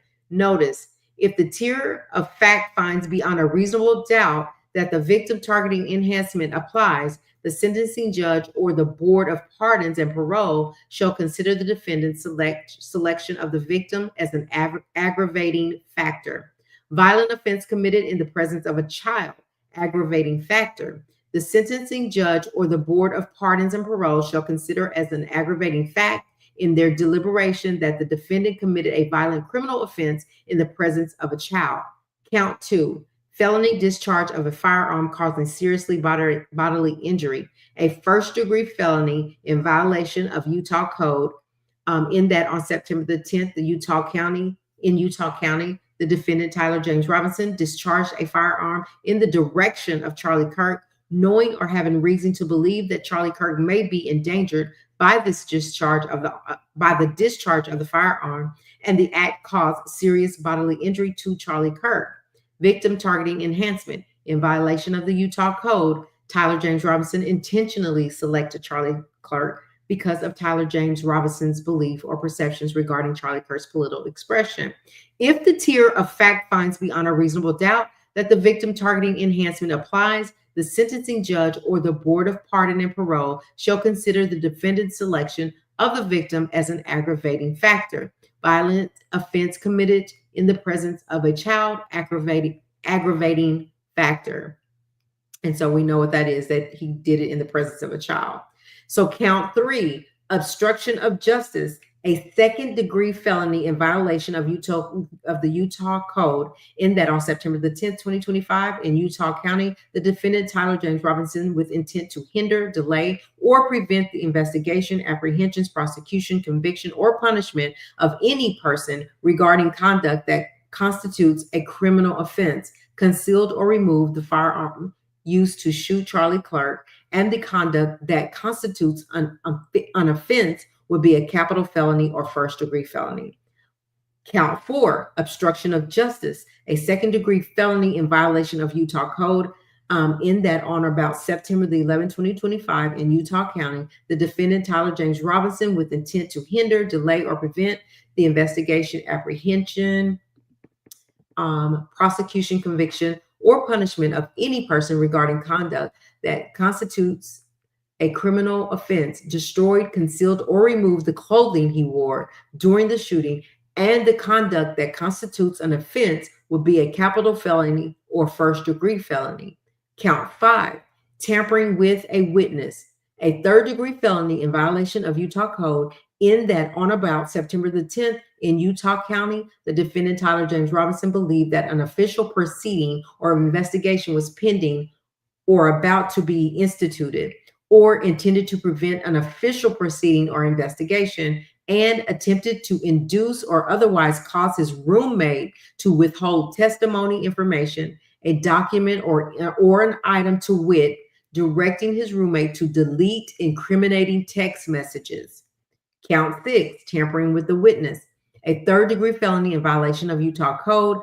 On or about September the 11th, 2025, in Utah County, the defendant, Tyler James Robinson, believed that an official proceeding or investigation was pending or about to be instituted, or intended to prevent an official proceeding or investigation, and attempted to induce or otherwise cause his roommate to withhold testimony or information, to wit, directing his roommate to stay silent if police questioned the roommate. Violent offense committed in the presence of a child. So we know what that means. Victim targeting enhancement. In violation of the Utah Code, Tyler James Robinson intentionally selected Charlie Kirk because of Tyler James Robinson's belief in perception of Charlie Kirk's political expression. Probable cause statement. Brian Davis of the Utah State Bureau of Investigations, having probable cause to believe that the defendant committed or above listed offense, submitted the following evidence in support of the filing of the information. On September the 10th, 2025, at approximately 12:23 p.m., Charlie Kirk was unalived while speaking to a large crowd on the campus of Utah Valley University in Orem, Utah. Count 1 and 2. Police found the suspected unaliving, or the suspected pow, a bolt action 36 rifle nearby. Over the next approximately 33 hours, police conducted a manhunt for the perpetrator until the evening of September the 11th, when Tyler James Robinson surrendered to police at the Washington County Sheriff's Office. DNA consistent with Robinson was found on the rifle's trigger. After unaliving Mr. Kirk, Robinson hid the pow, which is count 3, discarded the clothing he wore when he fired the pow, and told his lover / roommate to delete incriminating text messages.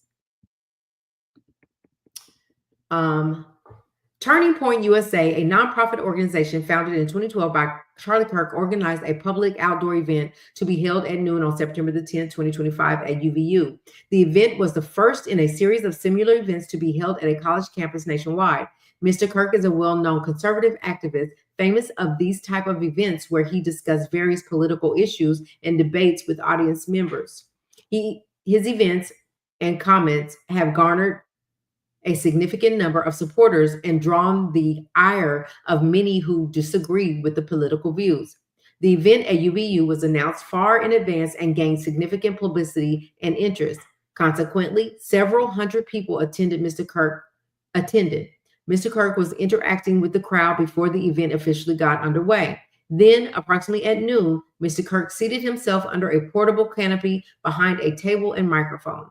He began speaking to the crowd and fielding questions from attendees, a format Mr. Kirk commonly used at his events. Mr. Kirk allowed his questioners to approach the microphone positioned directly in front of him. Mr. Kirk's team members were very close to him on the right and left, as well as some behind the canopy and others at various close locations near him. The large crowd surrounded Mr. Kirk on 3 sides.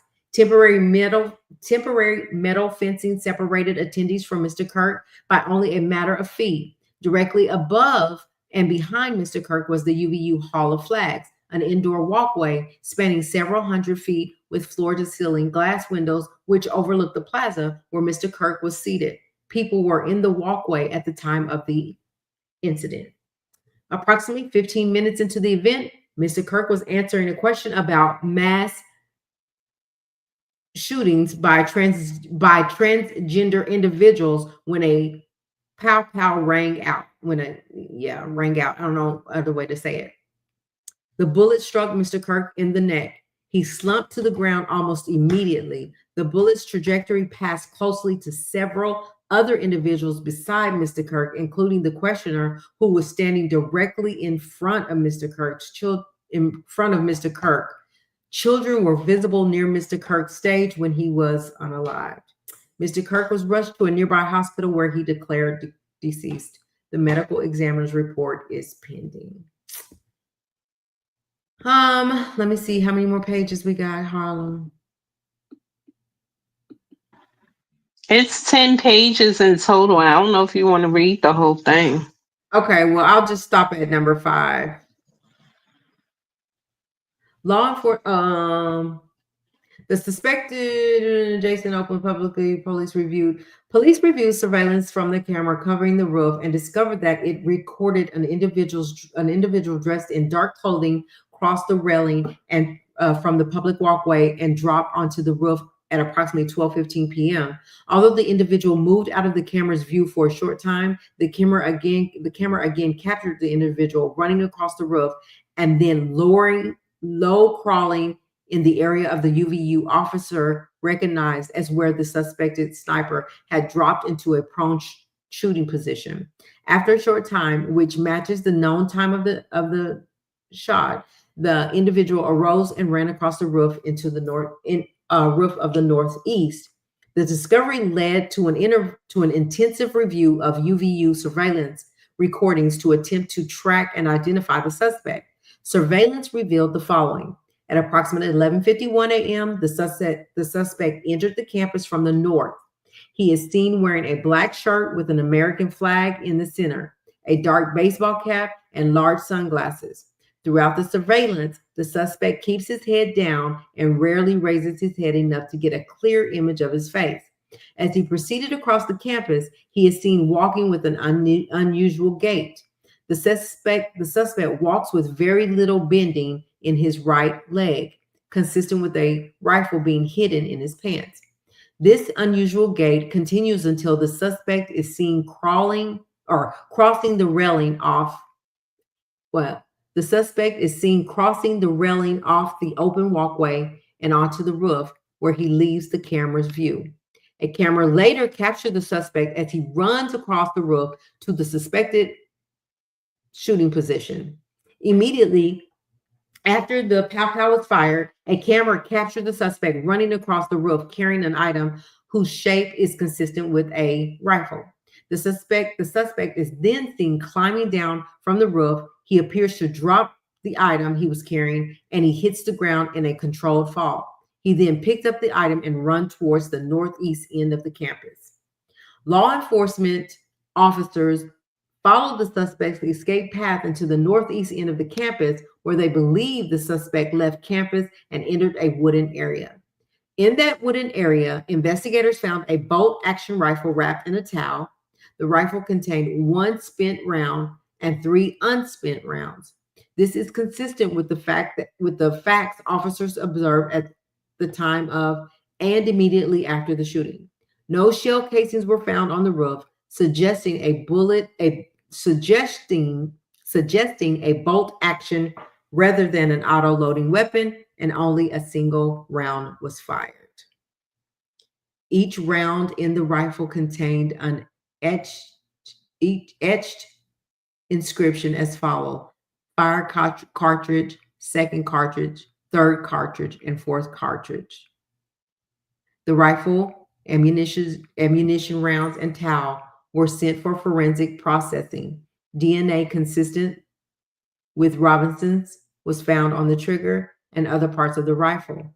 The fired cartridge casings, 2 of the 3 unfired cartridges, and the towel. Law enforcement was able to immediately locate the shooter, so they published photos. Was unable to immediately locate him, so they published photos of the perpetrator from the UVU surveillance camera and asked the public's help to identify him. Meanwhile, law enforcement continued to try to identify him through other means. So that's where I'll stop.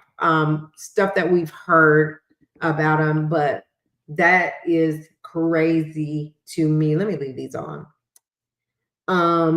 She had to let her dog out. Welcome back, Deborah. He wouldn't feel that way if he was the unalivers going in front of a gallery or whatever they call it. Mia just kept saying she looked familiar. Okay, so anyway, that's part of what like I said, we were catching up, and we've kind of heard this story before. Again, it's unfortunate. And there was a little talk about not knowing for sure, if he was actually the one, but forensics and other information is definitely confirming that he is the one, plus his own admission. So I'm glad that he has been, detained, and he's got to face what he needs to face in order to answer for his crime. I'm not sure about, if the roommate is going to face anything, because the roommate did cooperate and was told, that he or she was told that they should not talk to the officers or whatever. So just to wrap it up really quickly, because we want to get to our last story, is that, we just hope that we don't see any more of this happening.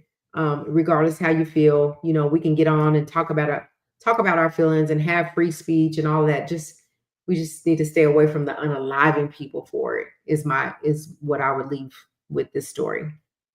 So thanks for sharing that. And then the last thing before we go, we've been on here a little minute, about an hour and a half. So I want to wrap it up for tonight. It's Monday, and let you guys give you some time. It's not Friday where we can go as long as we want. But I wanted to talk about, yeah, you can have your opinions, and you can say what you want to say, and you should be able to say what you want to say. But just in a way that you look at, your morals and values, I would say. What are your morals and values, and how are you speaking? But you definitely can say what you feel.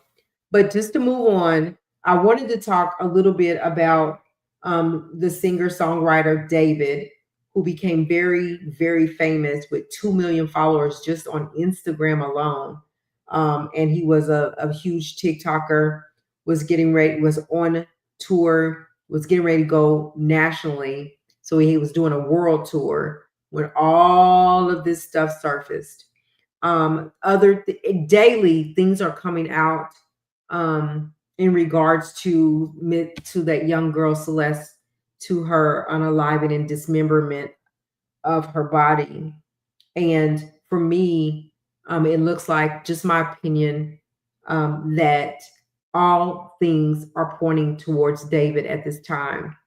So just to kind of recap, D4vid was part of Discord and Twitch, and Discord has come out and said that they were not aware that Celeste was missing, let alone did they even know her age. They did think that she was age appropriate, but they didn't know her personally or have any interactions with her. They only know what the public knows.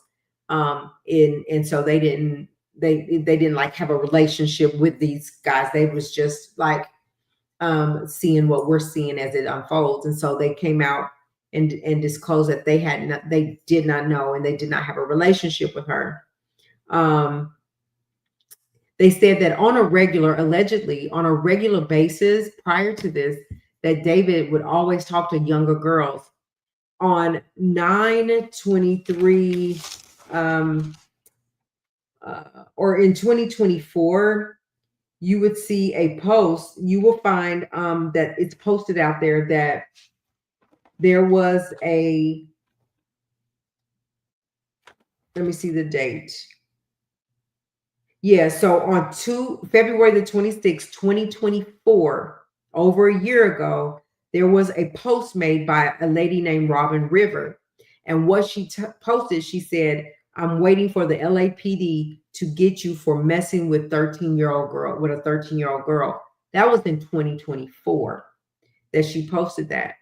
There's also been evidence, or there's been a video. So there's been a lot of digital stuff. There's been still pictures. There's been videos. There've been a lot of different digital things that has come out that showed Celeste and D4vid together. They were on a beach at one time, and they were doing a live one time. And on one of their lives, they were talking about whatever they were talking about. They said he told his mods to go ahead and delete that. And they weren't really sure what that was about. But within the last 24 hours, his moderators, his manager has been trying to clear out information and delete. But what they don't understand is that authorities can go and capture all of those things. They did the house raid on the house that D4vid was renting in the Hollywood Hills. Why did they raid the house?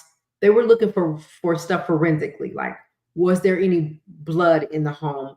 Is there any like hair that would match? Are there any bones in the house? Is there anything in that house that attaches D4vid, where he was living, where he was renting the house, to this young girl being in the trunk of the Tesla that was in his name?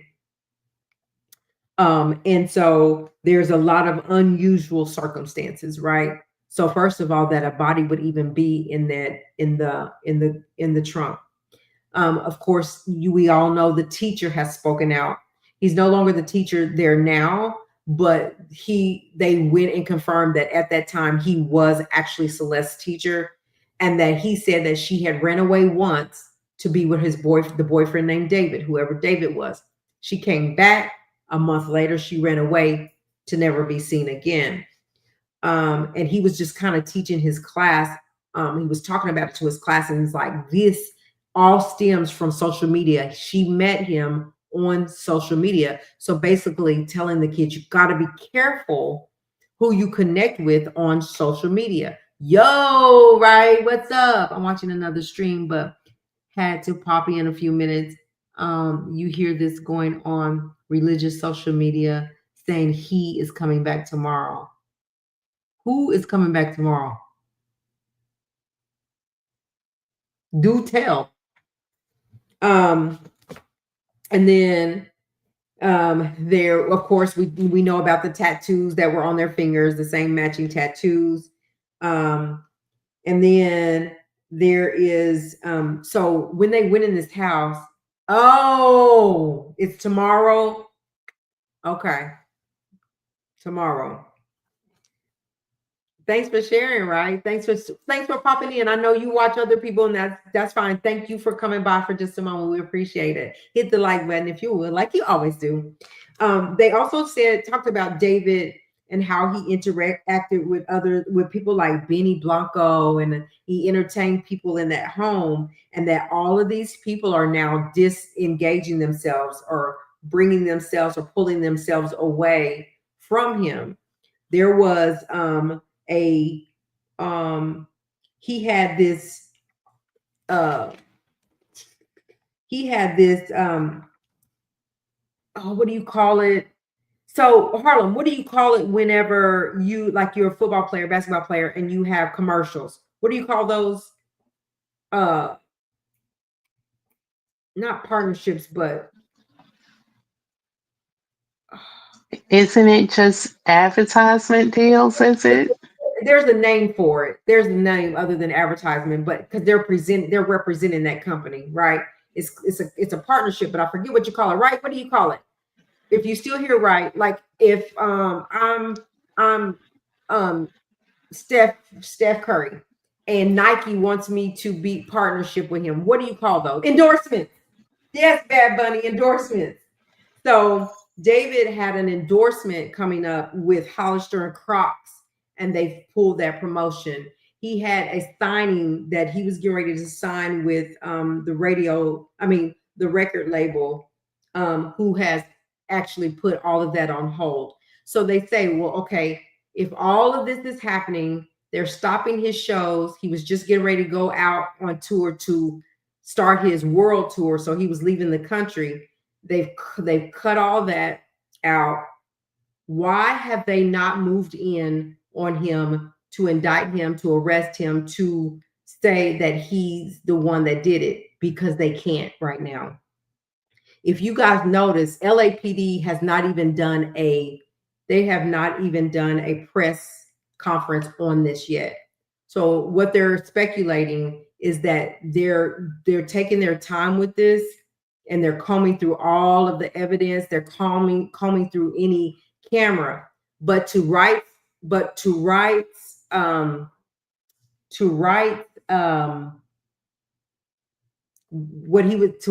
Wright was telling us about Tesla. There was a prior. He's an investigator, and he said what we're waiting on is we're waiting on the information that Tesla is going to tell us, because Tesla is a very it's like a supercomputer, right? That Tesla will give us a lot of information, because it holds a lot of information technically as far as technology. So, right, you was on point. They said all those records from that Tesla is going to tell the story. It will be able to tell timelines. It will be able to tell where David was whenever she was found, whenever it happened. It will be able to tell if there was any foul play that he was a part of. if he did it, if he knew anything about it.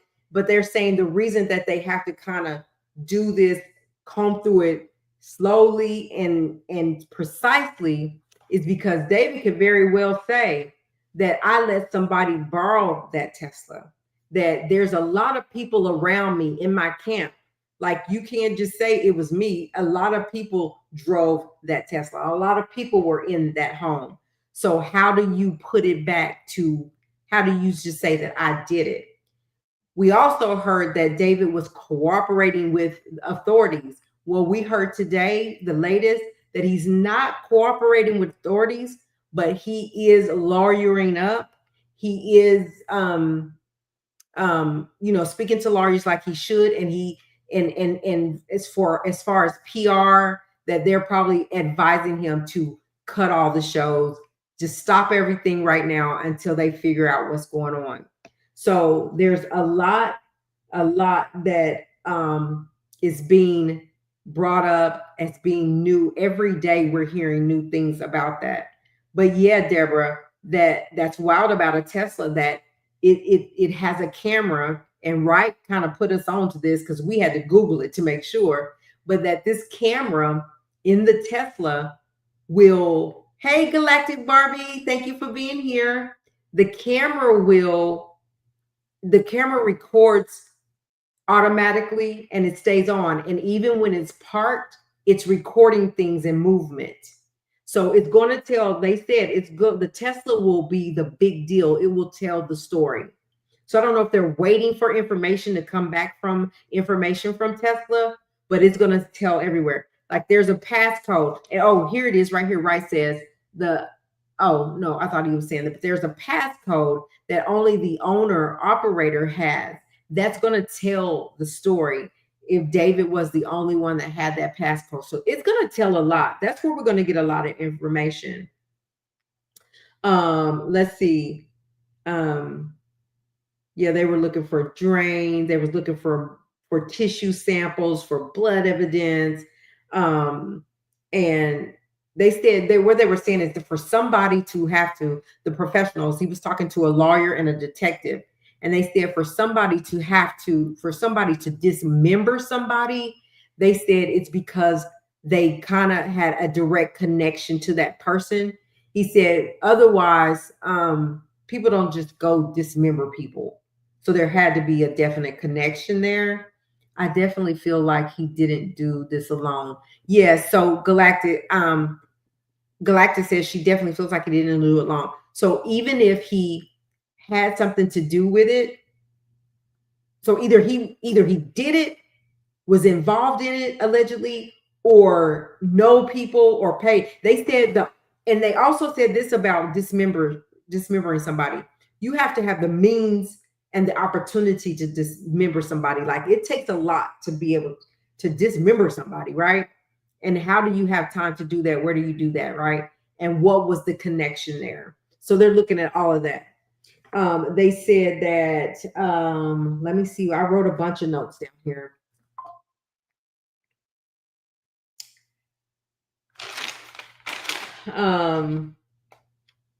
So yeah, so the reason that they haven't really made like any arrests or jump to any conclusions, they have to have probable cause, which they got the probable cause from the judge to go into the house. So they are on to something, right? Because the judge agreed after them giving the judge all the information and why they wanted to go in that home. The judge approved it for a search warrant to go into that home. But just because they did that doesn't mean that he's the suspect right now, which is why they haven't called him that. They said that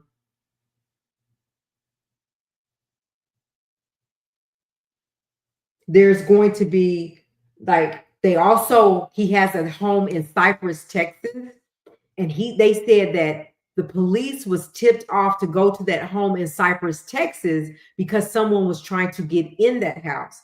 Now they're saying, was somebody sent over there to get things out of that, to try to get things out of that house before they were put on to that he had a house there in Cypress, Texas? Or what was going on that made that alarm go off? Somebody was trying to get into that house. Either there was somebody trying to burglarize the house, or somebody was sent to that house to try to get in to get maybe possibly allegedly more information or evidence out of that Cypress, Texas home as well. Let's see what the chat is saying.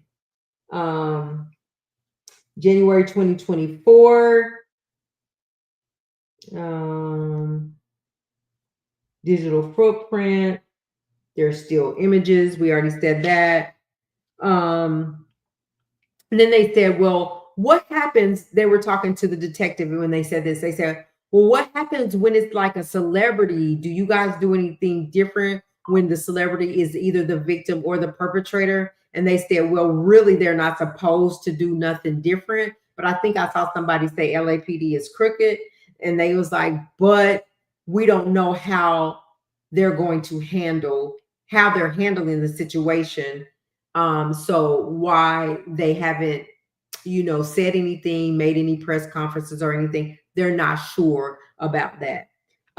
They said that, yeah, you have to have the means and the opportunity to decompose somebody, and then what are you going to do with it? So they found the body wrapped in a bag or something in the Tesla when they found it. Of course, and then they got the tip that she had that the tattoo from her mom. They talked to the teacher. So they're definitely are on top of it. April the 6th of last year, when she came officially missing, the tattoo was on both of their fingers. No one has been named in this. It is considered a homicide. Yeah, so that's pretty much it. Let me see what the comments are saying. It's a lot. It's just a lot. And it's really sad. They said that if in fact David had something to do with this, that he could have possibly been seeing this little girl since she was age 10 or 13, I can't remember, but he was way older than her. And if we look back a couple of years back, he was 18, she was 13. And she just turned 15 the day before they found her body in the trunk. So they found her body in the trunk on the 7th, on the 8th, September the 7th, she was to turn 15. But they said she didn't get to see her 15th birthday. They believe she was already, of course, dismembered before her birthday. But they found her body the day after. So let me go back up here. All that cooperation stuff is for TV. That's what Miranda rights are. You don't have to help authorities. You just shut up, get a lawyer. I don't like it, but that is the law. And yeah, that's what they were saying. So, right, they were saying that they put out there that he was cooperating with the police, but they said no, in fact, he's not speaking to police. He's lawyering up. So basically he is shutting up and he's getting a lawyer. Wow, that is wild that a car can tell you all that. Yes, that's what the Tesla does. I definitely feel like he didn't do it alone. I'm almost cut up. Or did he not do this, but someone else that was using his car? So that's a good point, Deborah, because they made a point of this. They was like, they can't just go say, hey, you're arrested because, and here's your rights. You're arrested for murder charge, right? They said because there's so many people he had around him. He could say, why is it just me that you're picking? Like all these people were around me. Oh, by the way, that day, this person had the car. But what the big deal is, Tesla's technology will be able to tell them all of that if it's working correctly. Still an accessory, not good. Whoever talks first gets the deal. Yep. What else we got? Galactic says he definitely was involved. Someone chopped her up while he was on tour. Definitely. Yeah. So if he went out and then, they talked about his music. And they said that the question was asked, well, do y'all, so we hear about Romantic Homicide, his song, and then we hear other music and his lyrics. Could they look at him for what the lyrics are saying? So I don't think they can arrest somebody because of lyrics of a song, but they definitely are side-eyeing him about that music, right? They definitely are saying, And then this person said they dug so deep into this, and everything he's saying is kind of correlating with everything that happened and that went on. So I don't know. It's just going to be a matter of days. Like every day we wake up, there's something new on this. Galactic Babe said, Galactic Barbie Doll said, I do feel like he unlocked her. Okay.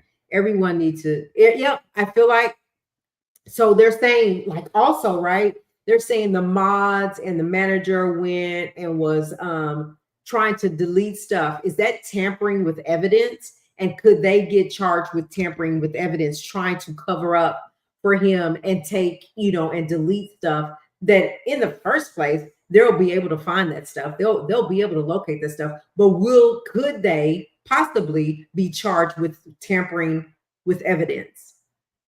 The mama too. Now, Galactic Barbie Doll, are you saying that her mom should be charged as well for her like running off? Like, what do you say to that, Galactic? I'll be interested in knowing what you mean by that. That mom should be charged as well. And the other Celeste that played like her a double, yes. Like, why would you do that? Like, did she really in fact play like she was Celeste? Because I think she was older, right? Did she get paid to say that she was the Celeste he was seeing? There was also a video showing that he was washing shoes off, like wiping them off really hard. You can see the video, and they're saying those were the deceased Celeste shoes that David was washing off. But can they prove that? It hasn't been proven yet. And then Harlem's phone died. And then Wright says money talks, a really good lawyer will help. And I think that he's gonna have, I think that he has, he's looking at lawyers, or he's hired a lawyer, or lawyers on, he's hired. And they was like, okay, if in fact they've taken away his music deal, because he was getting ready to sign a deal, they took away the endorsements, they took away some other things. They said, but his streaming is through the roof now. So he's still making money from the streaming part of things, and that he's going to get an attorney.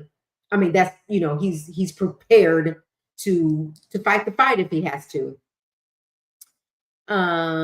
Let's see. Definitely corrupted. Yes. The railroad, they railroaded Tory. They railroad Tory. Sponsorships. It was endorsements. Okay, or sponsorships. That's why it's taken a while. He's not talking. Right. I think so. Like they're if they talk to him, they're gonna have to talk to his lawyers. And I think that's smart. Whether you're guilty or not, I think I'm on team right with this. Zip it, get you some representation, because what you say can be held against you in a court of law. So let your lawyers do the talking. I wonder if there was a baby involved that would have put him in jail. I don't know, but I think the thing is that he knows her age, and he knew that she was underage, and maybe that triggered him. I don't know. We just don't know. And she said, oh, that's right. There was, I believe, involved. Forgot that. So was there a baby involved? Is there a baby? All of these notes, they didn't say nothing about a baby today. I'm just so interested in cases. They're fun to watch, and you learn a lot. Yeah, I've learned a lot from covering cases in the past. I started out covering the R. Kelly case, and then up to now. And so it's been interesting. I learned a lot of court lingo, all the language and what this means and what I had no clue about. So and they're very interesting. They're very interesting. And Galactic said, I feel like he paid. So you feel like he paid the other Celeste off to do that? To act like she's the Celeste?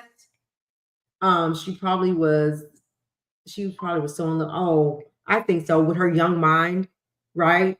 Her young mind. And when you see them on videos, and she always had her hoodie on and her head down and glasses. But you know, you could notice, you could tell it was her, but she always had that hoodie on. Exactly. Keep her mouth shut and get a lawyer. And no, yeah, everybody just hush and get a lawyer. I think that's what you do. Right. Following cases and law and order. Always interesting. It is. I love it. I love it because I'm nosy anyway. Police go on fishing exhibitions. That's why they ask during traffic stops. So do you still live at this address? Give me your yep. They do. They be all in your business. Is this the right address on your license? The mom. Okay, so we're talking about Celeste's mom, right? Because TMZ talked to Celeste's mom, and she was like she had ran away or whatever. And she did it, and all she knew was that she had a boyfriend named David. Her brother actually came out and said that she had left going to the movies with a boyfriend named David. So they hadn't met him or anything, but okay, got it. But they knew his name was David. So I just wanted to cover that little piece. I know there will be more tomorrow that'll come out, new information that we'll get to talk about. It's going to be really interesting to see how they connect the dots because they're just, you know, it's really still new, you know, so it's not so far into the investigation. Why haven't they made any moves? They're making their moves, right? They're doing their investigation. They have confirmed that it's being investigated as a murder, but they don't have a suspect right now. They don't have somebody, a person of interest right now. But all things pointing to everywhere he's been. So they went to the house in Hollywood Hills where he was renting. They got the Tesla. They went to Texas at Cypress. So they're on his tail. They're on his butt, but they have not officially, you know, done anything. Mom, talking about mom, she hasn't said anything or pat out nothing. So the only thing she did was talk to TMZ. Like, where are you? Why are you not with the police saying, let's do this, let's do this conference, let's get it out here. Let's get it on the TVs. Let's do what we need to do for the justice for my baby. Like, where is she? Or Galactic, have she been told to just hush for now? Like, I don't know.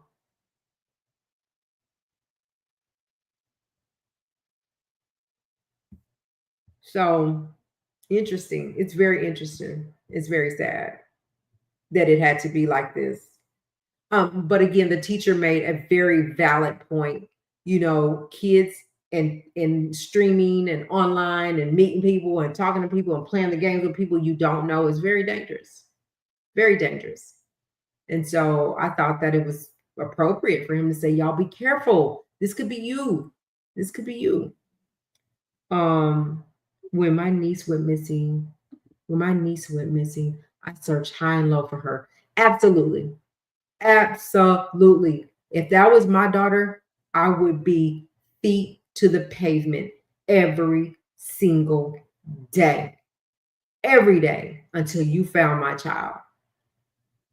Hopefully before it ended up like this. Bad Bunny says, I'm not sure if she speaks English, but she could yell for her something. There's people that can translate what you're saying. Say it, get out there, fight for her. And I'm just wondering, she kept running away. Like, was it she ran away because they didn't want her with no boy to have a boyfriend at her age? And she was determined to be with him and she had fell in love with him. Like, there's a lot probably that we just don't know. Deborah says absolutely too. They just go and meet up with these strangers. It's so scary. It is. That's like the meeting on the apps and stuff and dating on all that stuff is scary these days. It's not like back in the day, you know, people don't just fight now. They're unaliving people with pow. They don't just, you know, they find you, they take you and hide you in basements. All this scary stuff really happens. So you got to be careful. Watch everything. Keep your eyes wide open. The police didn't do anything. So I contacted everyone, CPS, military, everyone. I did not. That's right. Did you find her? I didn't stop until I found her. Oh, okay, so you found her? And was she okay? Yeah. Yeah, it's crazy. Yeah. Oh, good. Glad you found her. Glad she was okay. But good job, Galactic. That would be me. That would be me. I don't care. I'm not getting no rest. I can't. Even with I have my children. I have a grown son. I have a daughter that's just nothing. Then in the next year she'll be grown legally. But if they leave and go somewhere for a couple of hours, I don't rest until I hear from them or till she's back in the house or he's back at his house and say, "Mom, I'm home. Mom, I'm home. I'm safe. Mom, I'm okay." I just don't rest because my kids better be okay. Thank God she got very yes, thank God she was okay, Galactic. But you did what you had to do. See, a lot of times law enforcement won't go there. Like, okay, they'll do their little search for a while and then it's done. If they haven't found them, it's over, right? Some particulars they may keep going and going until they find, but a lot of times they look for a certain period of time, then we're done. And it's on the onus of the family to make it happen and keep going for it. Keep trying to find them. Seems to be very tough for parents today. Kids are determined to do what they want. Oh, Lord, it is. It's so different. And the parents are left in the dark and left to stress out. Where's my child? What is my child doing? How come? Why? You know, so it's a lot. So anyway, nope, they don't. They don't. I had to threaten to, yeah, that's it, to sue them, to put her in the system as a mis. Yeah, like, what is it going to take? What is it going to take for you to put her in the system? Me in your face, because I'm going to be here every day until you do, and until we find her. They want to do their jobs. I mean, that's what you're hired for. And they say, we did it. We had our certain amount of time limit, this box of time. We'll just keep it open as a missing persons file or whatever. No, go find her so she's not on the missing person file. Go find her. So anyway, you guys, good conversation, good conversations tonight over everything. We'll probably continue only to talk about new stuff with David, because we don't want to keep beating a dead horse and talking about it over and over and over. But at the end, what we usually do, like with P. Diddy case, at the very end, we just recap stuff, but we stayed up on every day, new stuff. Speaking of P. Diddy, this Thursday, Sean Combs, Puff, will be in court. We're going to find out his if his request is going to be granted to have a mistrial and do a whole new trial, or if they're just going to keep forward. Because what he's wanting to do is get the Mann Act, those charges thrown out. But he's requesting, and that's what he's requesting. Just this judge is so unpredictable. I don't know. But Thursday, we'll have a lot to talk about, because it will happen Thursday, and we're going to be in that courtroom live with Inner City Press. So you guys stay tuned with us on Thursday so we can bring you the latest on Sean Combs. And then the next week, he goes for sentencing if this doesn't get thrown out. Normal caps from opinion. Let me see what he says. Got a lot of respect for you, Galactic Barbie. Absolutely. Hey, family first. My family is first. Normal cops form opinions very, very early on. The actual detectives are the ones that follow the evidence. So actually, the officers get it. They pass it on to the detectives, or opposite. Yeah, officers get it. Then the detectives start doing their thing. Is that how it works?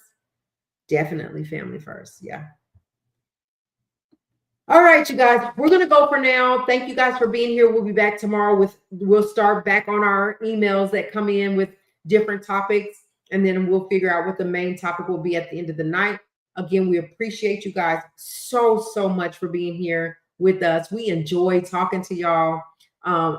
Excuse me. Shout out to my mods. I love my mods. They are my family. I appreciate y'all. Good night, and we shall see y'all tomorrow. Sleep well. Talk to y'all tomorrow. Thank you, Deborah. Enjoyed you being here.